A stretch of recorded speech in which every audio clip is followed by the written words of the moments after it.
We're here today with Paul Blackmore from the Atlanta Botanical Gardens, and we're talking about the exciting topic of carnivorous plants. And Paul, this is something you're very, very passionate about. There's an incredible collection here, and of course this beautiful bog. I want you to kind of give us an overview of what is out there in the world of carnivorous plants.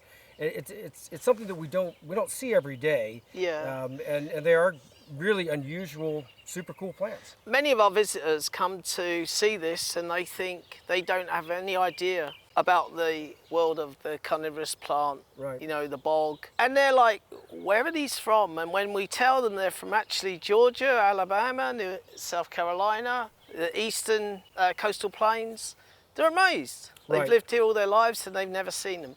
Carnivorous plants will occur all over the world. They grow in places where there's plenty of sunshine, plenty of water, but very depleted soils. They have to get the nitrogen for their biochemistry, their proteins, their DNA. They have to get the phosphorus for those things, and so they take them from animals.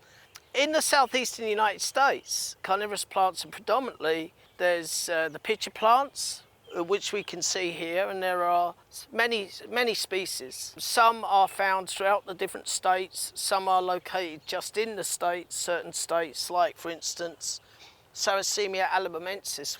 That little thing, that's only found in Alabama, whereas Sarracemia leucophila, the white cap, is found Georgia, Alabama, all the way through the various patches through the southeast. They're restricted to certain areas, and what restricts them is the type of habitat that they have to survive. That type of habitat is old bogs, old boglands. Very instrumental in the development of those. A beaver, they would dam up a small creek, it would turn into a small lake, and around the perimeter of the lake where the water meets the land, you might find some depleted soils and lots of organic compost materials, and that's where our bog plants live. Two types of bog plants in general.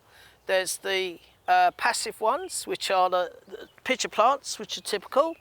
These guys, insects see this thing growing out there. You'll notice that all of these different pitcher plants have a little splotch to an insect that looks like an open wound, or some food. Sometimes they'll emit some sugary substances on the leaf itself, on the hood.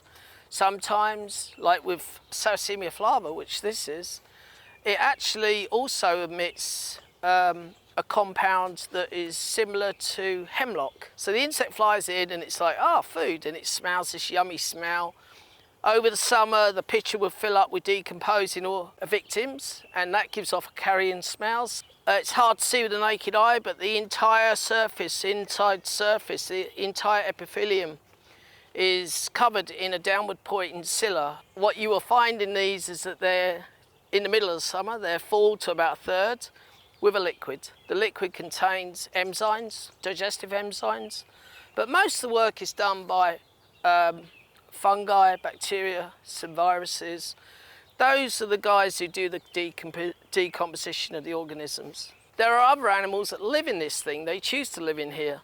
There's a little green spider that will form a web around the top and just on the inside, and it's a robber spider, so the food goes in, the plant doesn't get it, the spider does. Oh, okay. Yeah. So the insect gets in there, it starts feasting on the sugary substance. It may get overwhelmed by the compounds that are coming out of the plant, slides in, falls inside, end of story.